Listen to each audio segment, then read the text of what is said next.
everybody has a version of what their version of a good life is. And we want the kids to have a version of a good life in their head, and for us to have all the tools required and all the options required so that they can materialize that good life.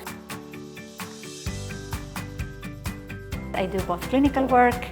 and research, and on my research time I try to understand how kids with neurodevelopmental conditions have different brains and different bodies, and how the different brains and different bodies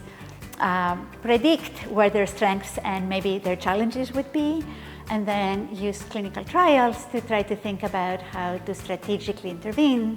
to help them achieve their version or vision of a good life. There are not many labs around that have expertise in clinical trials, that can run all types of clinical trials, or that they have enough access to populations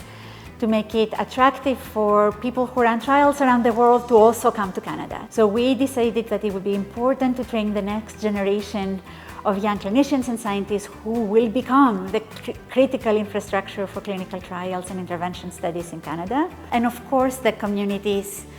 the more we do, the more the communities see the value, right, of getting good evidence when it comes to intervention. Having the skill set to translate such understandings to actual interventions that lead to the kinds of outcomes that the kids and the families and the youth and the adults want is a critical step